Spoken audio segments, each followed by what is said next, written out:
let's start with the Mishnah. If you want to understand what the Seder was about, which was just a few days ago, the best way to do that is to learn the last parak of Masechet Psachim, the Mishnah, and the Haggadah is very fundamentally based upon that parak of Mishnayot. Let's learn a Mishnah. This should sound familiar. It's not exactly the Haggadah. We'll see the Haggadah in a second. Rabban Gamliel Haya Omer. Rabban Gamliel used to say, Kol shelo amar shlosha dvarim elu b'Pesach. Anybody who didn't say these three things on Pesach, lo yatsa yidei chalato, he didn't fulfill his obligation. Ve'elu hein. And these are they. Pesach matzah maror. These three things. Pesach matzah maror. And then the Mishnah goes on and says, Pesach. Al shum. So what's Pesach? What's that about? Al shum shepasach hamakom al batei avotei b'Mitzrayim. It's because the Kadosh Baruch Hu. Now I'm going to not translate the word Pasach. I'm going to make a new English word. Pasacht. A Kadosh Baruch Hu pasacht. You know that English word pasacht, right? Because he pasacht al batei avotei b'Mitzrayim. Now, of course, what is the conventional understanding of that verb, shepasach, that he pasacht? That's why it's called Pesach. Anybody want to tell me? Passover. Passover, right? HaKadosh Baruch Hu passed over the houses of our forefathers in Egypt. That is the Mishnah. Now let's go to the Haggadah itself, and you'll see obviously the Haggadah is just an expansion of the Mishnah. Rabban Gamliel Omer Kol shelo amar shlosha dvarim elu b'Pesach. Anybody who didn't say these three things on Pesach, let's say yidei chavato, he didn't fulfill his obligation. Ve'elu hein Pesach matzah maror. The same three things. And I would like, by the way, to see if you could explain to me how the Haggadah slightly changed the wording of the Mishnah. Pesach shahayu avotenu ochlim bisman shebeit mikdash haya kayam. Pesach that our forefathers used to eat when the Beit Mikdash stood. Al shum ma. Why? Al shum shepasach Kadosh Baruch Hu batei avotei Mitzrayim. It's because the Kadosh Baruch Hu pasach. He passed over the Jewish homes in Mitzrayim. Shenemar, and then it quotes a proof text. Va'amartem zevach Pesach hu laHashem. And you shall say when you have an inquiry about what the heck you're doing, you'll say, "Oh, this is a Pesach offering to the Lord." And why? Asher pasach batei b'nei Yisrael Mitzrayim, because the Kadosh Baruch Hu passed over. He pasacht over the houses of the Jewish people in Mitzrayim, but no po at Mitzrayim when he afflicted the Egyptians. That batenu itzil, but our houses he saved. By Yikoda Am v'Yishtachu, the people bowed down. Fine, pasuk from Shmot Yud Bet.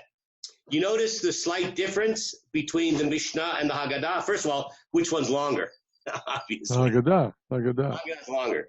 And you notice that there, I would say, two significant differences between the original Mishnah and the Haggadah. Anybody notice the two significant differences? Are they linking the pasuk to the korban? Yeah. As opposed to just a verb. I mean. Yeah. So in the Mishnah, it's not 100% obvious that we're talking about the korban. It just says Pesach Matzah Maror. So that we'll discuss that in a moment. That's significant. But there are two obvious differences that are more explicit, right? And that is the following. That you notice how the Mishnah certainly could have been written at the time when there was a Beit HaMikdash, right? Because it's saying you have to explain these three things. And the answer is, in regards to Pesach, it's because HaKadosh Baruch Hu pasacht over the Jewish houses. Whereas the Haggadah clearly was formulated to be post the time of the Beit HaMikdash. That's why it says, Shahayu avotenu ochlin bizman shebeit hamikdash haya kayam. Our forefathers used to eat that when there's a Beit HaMikdash. So clearly, the Mishnah reflects, or there's a Beit HaMikdash. The Haggadah, there is no Beit HaMikdash. Furthermore, it's interesting that the Mishnah does not approve. It doesn't quote a proof text. It does the explanation. Why Pesach is because the Kadosh Baruch Hu pasacht. Whereas in the Haggadah, it's much more explicit. Shinei Amar, I'll prove it to you, as it says, and it describes the narrative of the Kadosh Baruch Hu being poseach on the houses of the Jewish people in Mitzrayim. Okay, now what I want to do is return to Bruce's comment, and that is that it's very obvious in the Haggadah, and perhaps less obvious in the Mishnah, that Pesach is a reference to the Korban. Zevach Pesach. It's a reference to a Korban. So I want to take a look at the very first time in the Torah that the word Pesach appears. The very first time. The Torah says the following. V'kacha tochlu oto. This is how you should eat it. Motnechem chagurim. That your goings should be your goings. That's goyish loins. Your goings. So your loins should be girded, whatever that means. Put on your belt. Could it be a typo? It's lions girded. Maybe that's it. That's last week's shiur.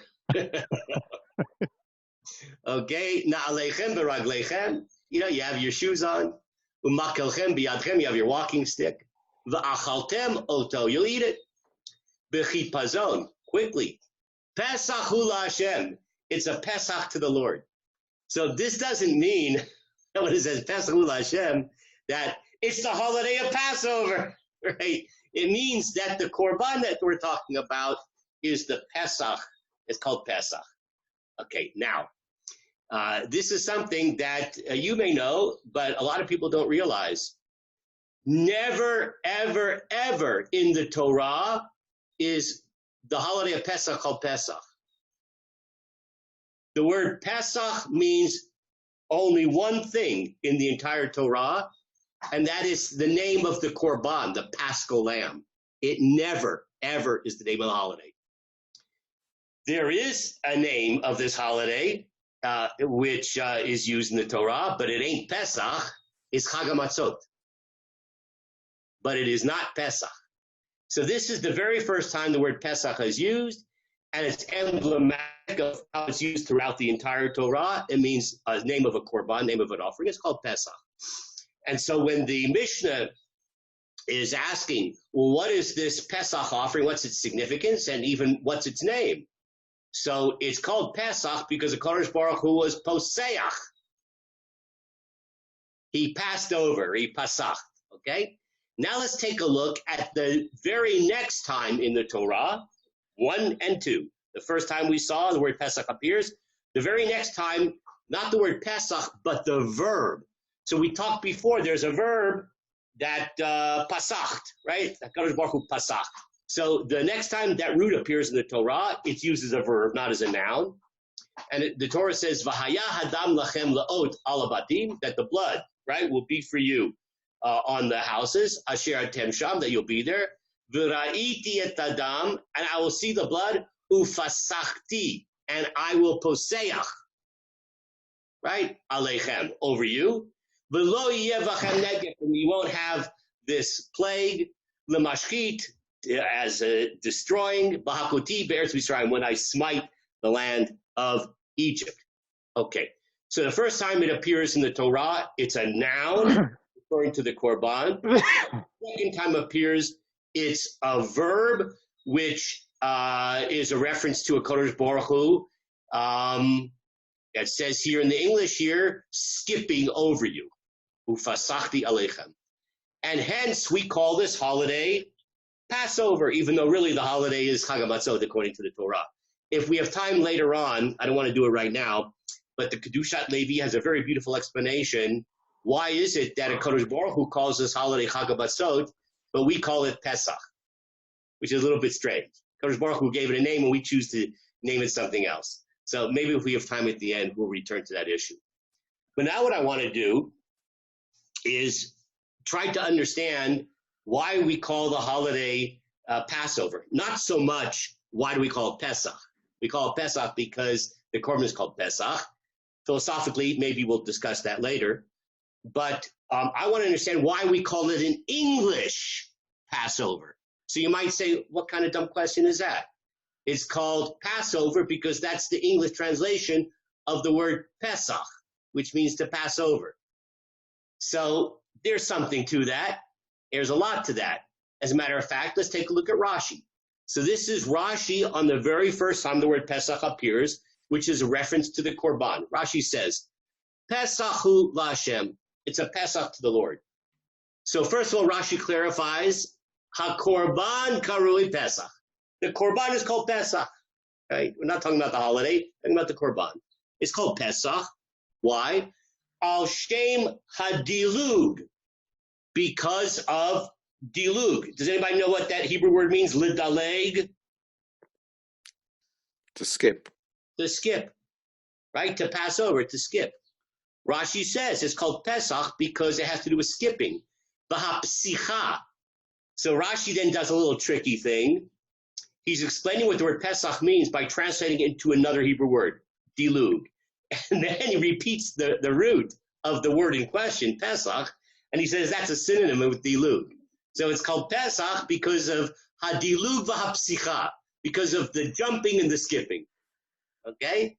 HaKadosh Baruch Hu hayam midaleg al Batei Yisrael, because the Kadosh Baruch Hu is midaleg, skipping, passing over, Batei Yisrael, the Jewish homes, Bibein Batei Misraim, among the Jewish houses, but kofetz, mi-mitri le-mitri, and he was kofetz. Can anybody tell me what the word kofetz means?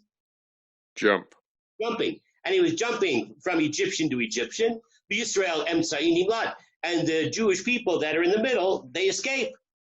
Va'atem asu kol avodotav l'shem shamayim. Okay. Now, Rabbi, very clear. Yes. doesn't this sound like a virus? Yeah. So I think that was Rabbi Navon's shiur. So I didn't hear what he said, but whatever. No, we're not going to get into that. It certainly does sound terrible. Terribly evocative, I should say. In any case, the normative way we understand this holiday of Passover that we're in is clearly articulated by Rashi. It's based upon the name of the Korban, and that name of that Korban, Pesach, means Lidaleg. Okay. Now, this is something that I like to read over and over and over again. 98.6% of Rashi's comments are not original. They are from the Midrash. Rashi, in many ways, is an anthologist. He collects Midrashim, and that is his primary material for explaining the Torah. Now, that's not to detract in any way from the significance of Rashi's commentary, because number one, he has to choose which Midrashim to paraphrase, and furthermore, he changes slightly the language. He makes the Midrashim much more simple. Okay? When he does this, does he do this because he thinks this is the pshat, or he simply wants to teach a point? Because he thinks it's pshat. That's why. So now I want to point out, the word midrash gets a bad rap because in the popular imagination, the word midrash equals in people's minds Baba Maisa. Midrash means Baba Maisa, right? That's totally not true. Midrashim are attempts at understanding the meaning of the Torah. The word doresh, does anybody know what the word doresh, the root of midrash, means? Doresh? To inquire. To inquire, or even to demand. Yeshli drisha. I have a demand. It means to demand meaning of the Torah. That's what midrash is.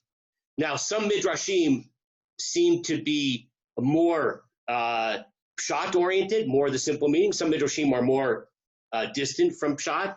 And Rashi, when he explains the Torah, he's choosing those midrashim that he thinks are, in fact, explicating the pshat of the Torah.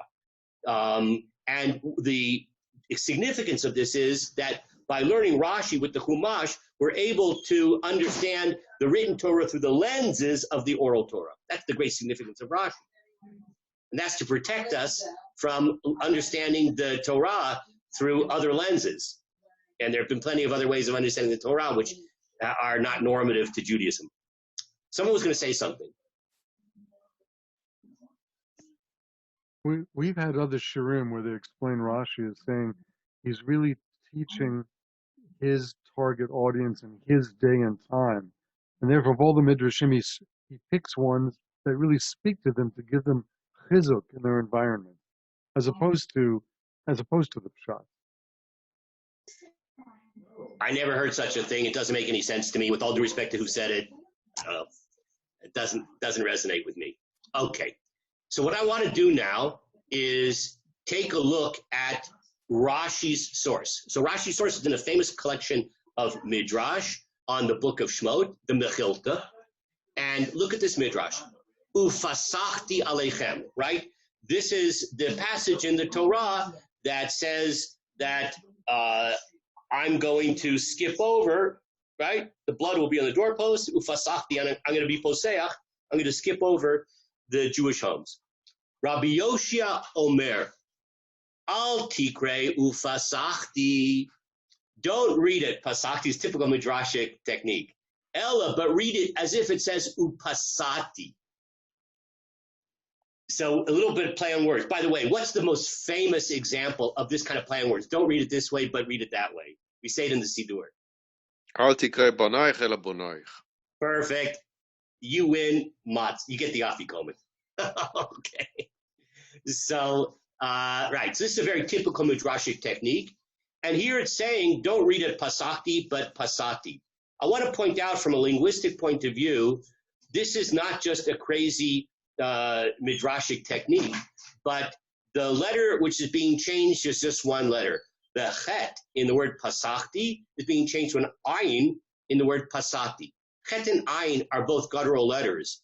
And the fact that two guttural letters can interchange with each other and that the words have similar meanings is not surprising and is even linguistically sound.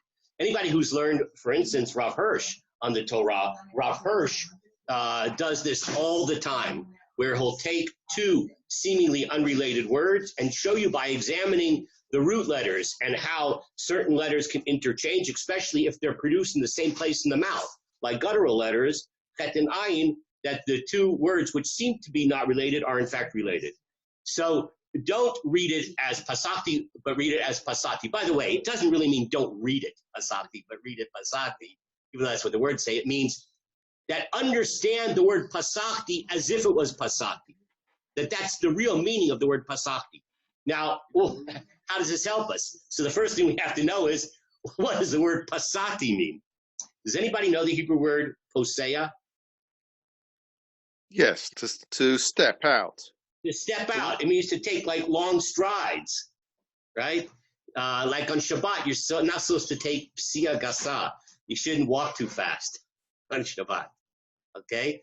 So psia means stride, like skipping, right? Like taking long strides. So read it as if it's saying, Ufasachti alechem, I will skip over you. I'm going to take long strides over you. And then he goes on in the Midrash, the Mechilta, Shehakadosh Baruch Hu midaleg al batei banav. The Kadosh Baruch Hu's midaleg. That's interesting. Rashi used that exact word, right? Midaleg, dilug, to skip over, jump over.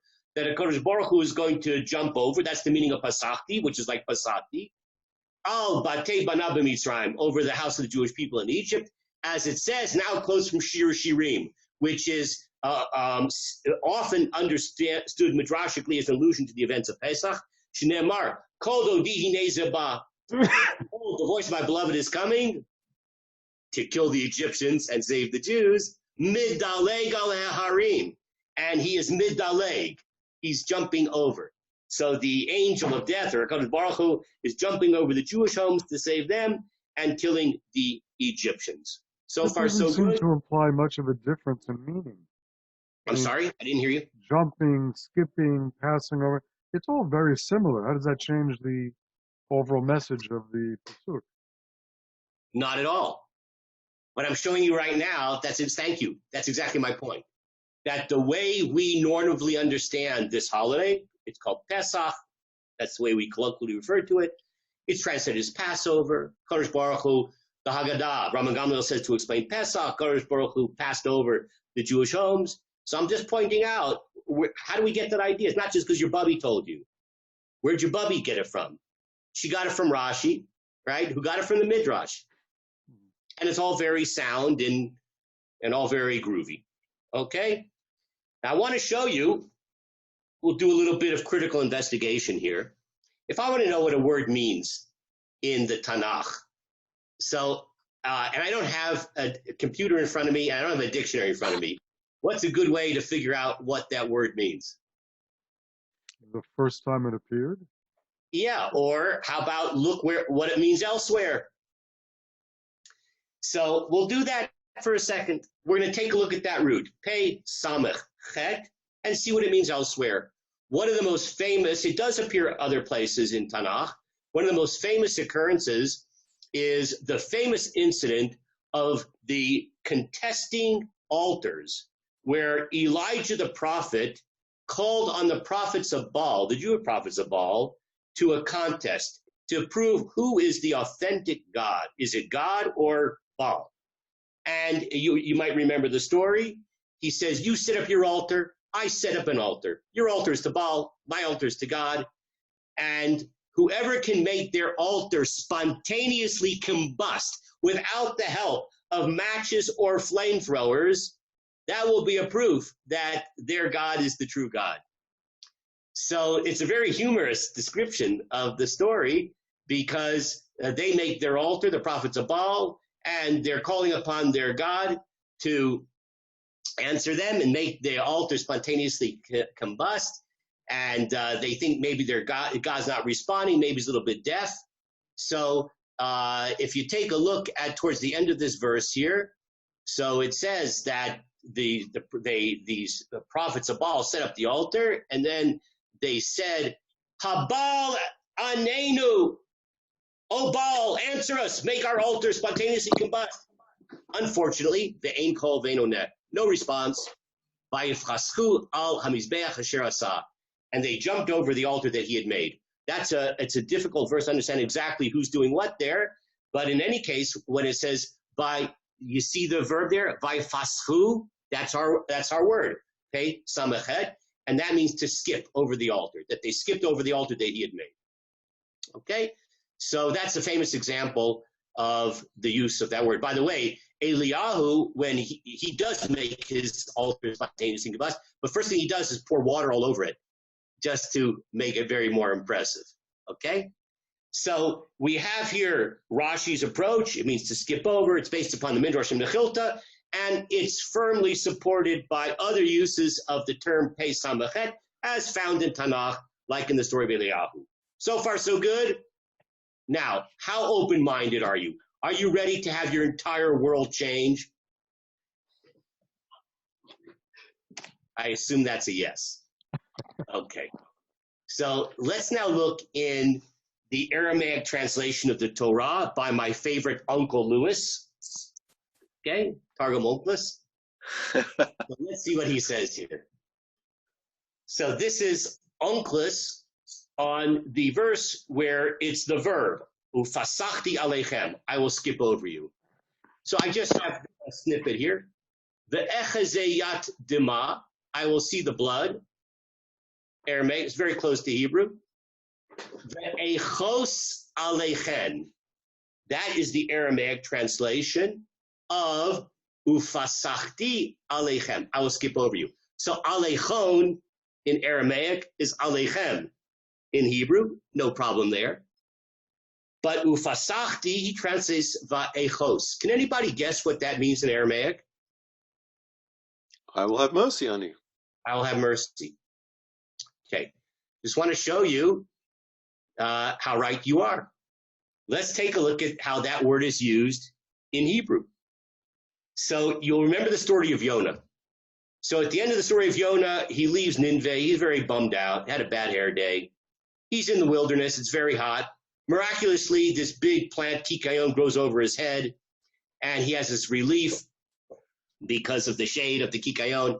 And then all of a sudden it dies, and now he's a double bad hair day.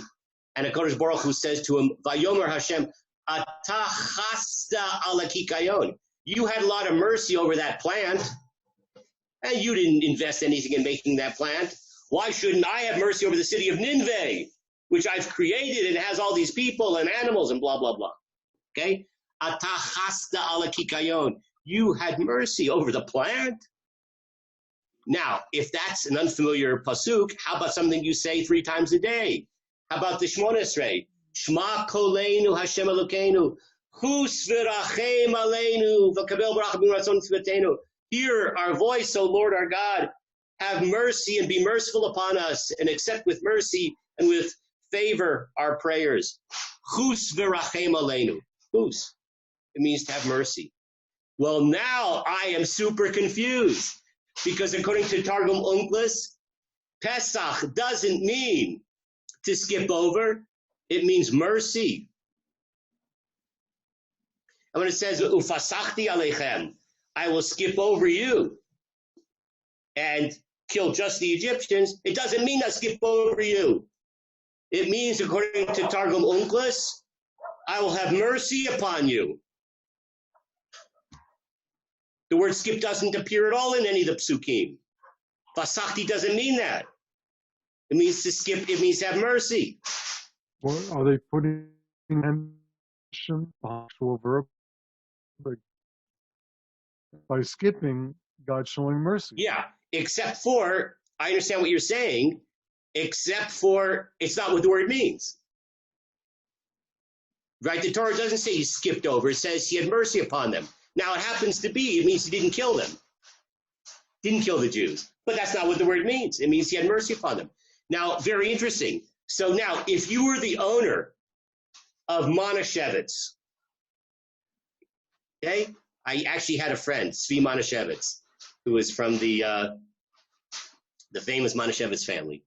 So you have to put all over your packages, and you have to print, on the patches, it's Passover, kosher for Passover, whatever, matzah, whatever it is you're making. You're going to have to change the name of this holiday. What are you going to call it? Mercy matzah.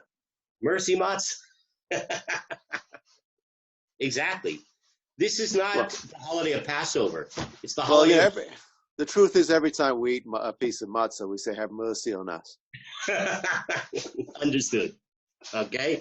Did you know that the Manischewitz family, their name was Abramson? They bought the papers of the dead man to get out of Russia. But that was the original name, was Abramson. No one would pick Manischewitz if they had to. Yeah. They couldn't have changed the name to Smith. So, in any case, so now that's Targum Onkelos. Now, Onkelos is a lot before Rashi, right? Who said it means to skip over. But Rashi himself got it from the Midrash. Guess what? Let's go back to the Mechilta, the Midrash that Rashi got the interpretation it means to pass over. Look at now the Mechilta again. Guess what? Let's read it. Bischar mitzvah shetem osim.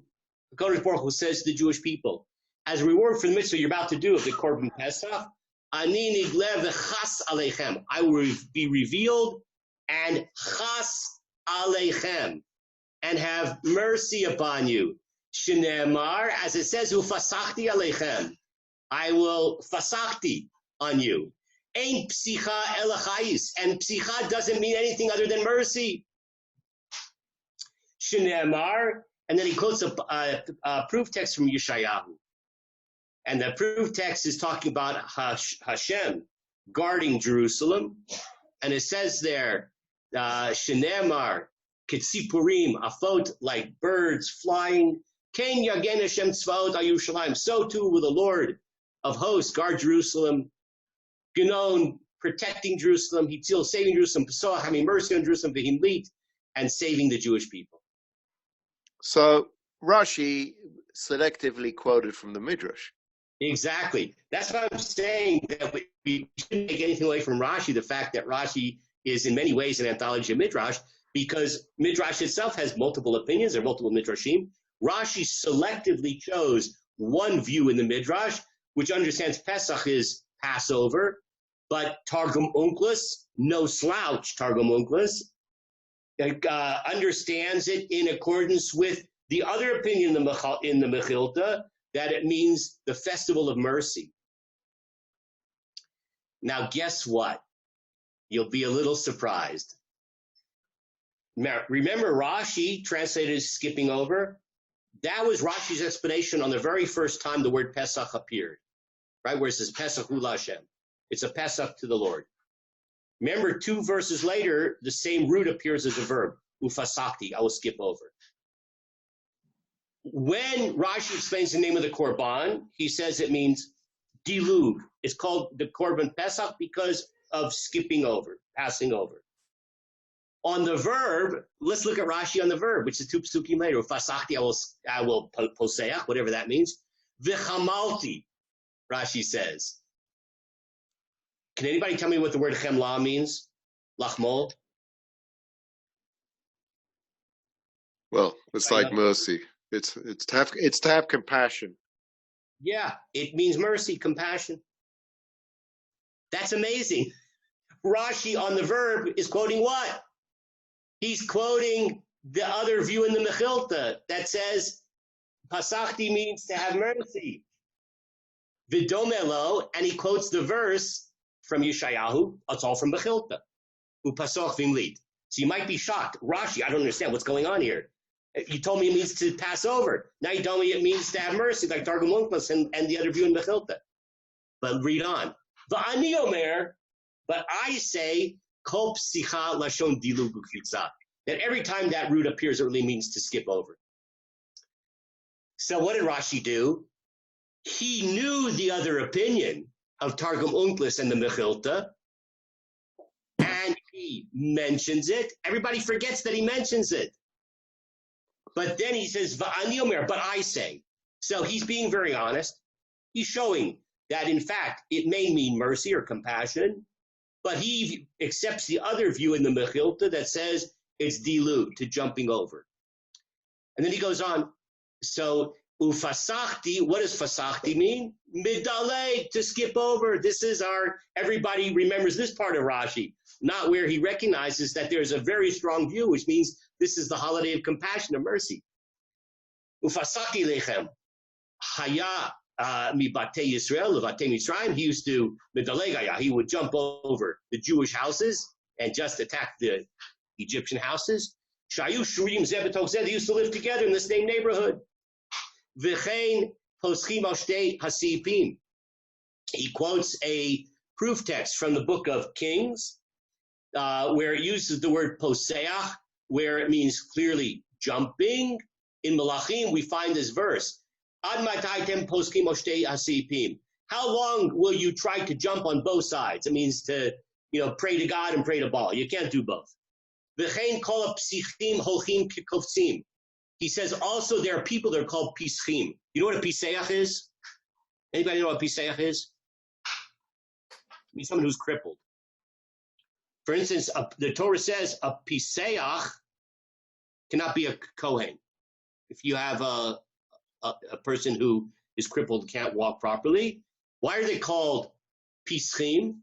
Because Rashi says, when they walk, it's like they're jumping. So he brings several psukim that he says show you it doesn't mean mercy. It means to pass over, to jump. V'chein pasoch v'himlit. And then he says, even the proof text that's quoted by the Mechilta and relied upon by Targum Onkelos from Yeshayahu, that it means to have mercy in regards to Jerusalem, he says you don't have to interpret it that way. He says, Pasoch v'himlit, that God is going to guard Jerusalem. When it says Pasoch v'himlit, it means midalgo mimalto mi ben hamumtim. That Kodesh Baruch Hu is going to snatch up and jump over and pick up the Jews from among the dead.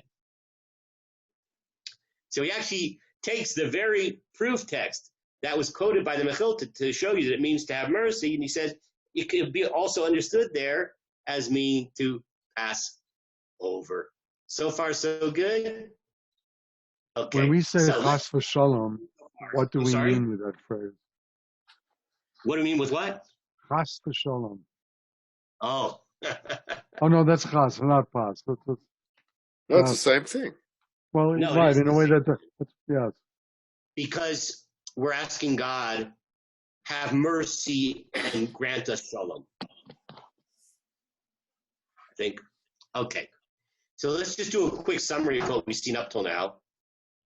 Though everybody takes it for granted that Pesach is Passover, so number one, it's not the name of the holiday, it's the name of the Korban. But that's an aside point for today. More substantially, that is a view which is one view in the Mechilta. It's the view adopted by Rashi, but that's far from being the only way to understand the word Pesach. The Mechilta itself says a different view, that it can mean to have mercy. This is the holiday of mercy, not the holiday of Passover. And that view is well attested to, even by Rashi, who quotes it, but he says he's more sympathetic with the other view in the Mechilta. Fine, so two views. It's either the holiday of Passover or it's the holiday of mercy. So far, so good?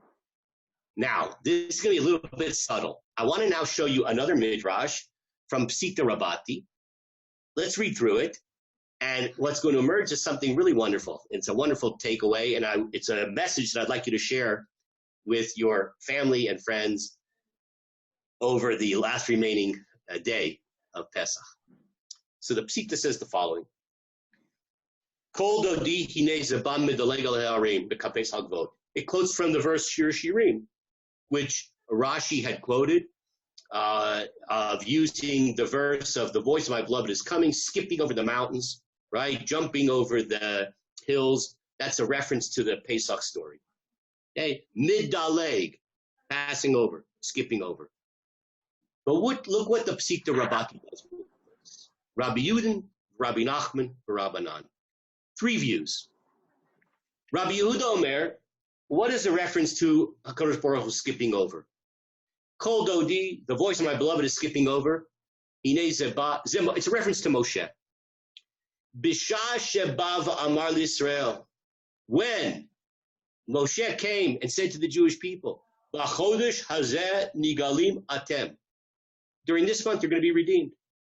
Amru, they said to him, no way, Jose. Moshe Rabbeinu, cannot be. Heyach anu nigalim. How could it be we're going to be redeemed? Lo kach amar HaKadosh Baruch Hu la'Avram Avinu. Didn't HaKadosh Baruch Hu say to Avram Avinu in the Brit Ben Abitarim, the famous covenant between the pieces, V'amdu v'ni otam arba mot shana, that they're going to be strangers in a strange land, and they're going to be there for arba mot shana, 400 years. V'halo ein biyadenu ela matayim ve'eser, we're going to live 210 years. We cannot be redeemed. Our sentence is not up yet.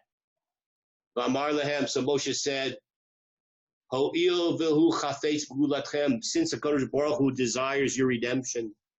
Einu mabit b'cheshbonotechem, HaKadosh Baruch Hu is not going to look at your mathematical calculations. Elimidalek, he's going to skip over. He's going to skip over the mountains and skip over the hills. He's going to skip over all of your mathematical calculations of when the end of servitude should take place. That's the view of Rabbi Yehuda. That skipping over is a reference to HaKadosh Baruch Hu skipping over math and rescuing you, redeeming you, even though really by just calculations it shouldn't be. Not 400 years yet. Rabbi Nachman, the second paragraph. Rabbi Nachman Omer Kol Dodi Hine Zeba Ze Moshe. He says it doesn't refer to, like we said before, that the people said that they can't be redeemed because they didn't spend enough time in prison in Egypt, but rather something else. When Moshe said you'll be redeemed in this month, Amrulo, they said, cannot be. Rabbeinu Moshe, how could it be we're going to be redeemed? The Eretz Mitzrayim le'am mitinofet akum shalanu. The land of Egypt is full of the avodah zarah, all the idolatry that we did. We don't deserve to be redeemed. We're a bunch of idolaters. How could it be we deserve to be redeemed? V'amar lehem. And so Moshe said to them, since HaKadosh Baruch Hu wants your redemption, he's not going to look at your sinful idolatry. He's going to skip over the mountains. He's going to skip over the just claim that they don't deserve to be redeemed because, after all, they are a bunch of idolaters. Rabbanan Omrim. And the rabbis say a third view, that when Moshe came to redeem them, he said, this month you're going to be redeemed. Amrullah, they said to him, Rabbeinu Moshe, how are we going to be redeemed? We don't have any good deeds. The time is not up yet. We're a bunch of idolaters, and we have no good deeds. Amar lehem Moshe, so Moshe said, since HaKadosh Baruch Hu so much wants to redeem you, he's not going to look at your lack of good deeds. He's going to skip over the mountains. What's this midrash saying? Do you realize that this midrash, it's taking the word dilug to skip over, pass over. That's Rashi's view. This is the holiday of dilug, right? The holiday of skipping over. But it's not just skipping over like the simple meaning, the skipping over of the Jewish homes, particularly Egyptians. That Kodesh Baruch Hu is going to skip over what? Help me out, somebody.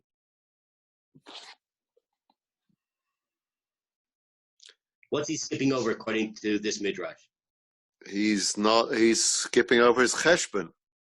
Yeah, he's skipping over midat hadin, just what should be proper and just. They weren't there long enough. That's true. They weren't there long enough. They're a bunch of idolaters. They don't deserve to be redeemed. Absolutely true. They have no good deeds. Absolutely true. Midat hadin would say that they don't deserve to be redeemed. HaKadosh Baruch Hu is passing over. He's going to pass over the midat hadin. And what is he going to do instead? If he passes over midat hadin, he's going to redeem us from what attribute? The midah of Rachamim. rachamim, of chesed. Mercy. And that's, of course, the approach of, that's Targum Onkelos. Chas, right? It's the holiday of rachamim.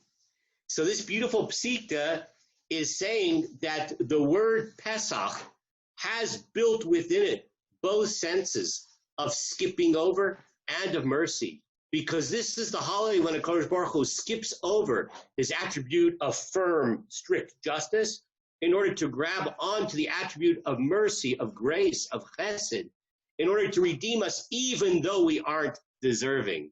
So it turns out, according to the synthetic midrash here, the psikta, it's a combination of understanding this is the holiday of Passover, but Passover in the sense of passing over strict judgment to the side of mercy.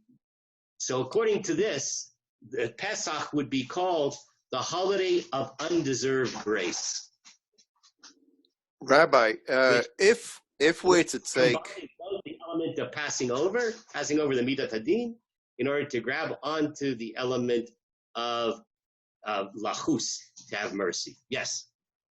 if we are to take this idea that seems to be very deep rooted, that the future redemption will be on the basis of Yetziat Mitzrayim, the original Exodus, then couldn't we take this a bit further and say, just like we were undeserving and we had Memtet Sharei Tumah, and nonetheless he took us out of there and he shortened the 430 years that was supposed to be, isn't it possible that our entire redemption that we're going through now is also Midat HaRachamim to a certain extent? Yeah, I mean, are you asking that could it be that the ultimate messianic redemption will be undeserved and it'll be HaKadosh Baruch Hu out of his grace? Is that what you're saying? Yeah. Yeah. I vote yes. I mean, you have to have a lot of patience assuming we're going to deserve it. It's also a very particular message, not very universal. This is from our perspective. I'm sure the Egyptians wouldn't look at it this way. Yeah, that's true, but they deserve what they got. So I just want to conclude with a Zohar. Everybody ready for a Zohar? I know we have a lot of Kabbalists out there. So look how the Zohar explained this. Upasach Hashem ala petach, right? Kodesh Baruch Hu is going to be poseach on the doorposts of the Jews. Look what the Zohar says. Umay upasach Hashem ala petach. What does it mean Kodesh Baruch Hu is going to be poseach? Right? You notice how, watch what it says here. We'd expect it means he's going to jump over, pass over. It says no. Disharya al hai pitcha chesed. That a Kodesh Baruch Hu is going to cause to dwell upon this door chesed. That's what that means, to jump over.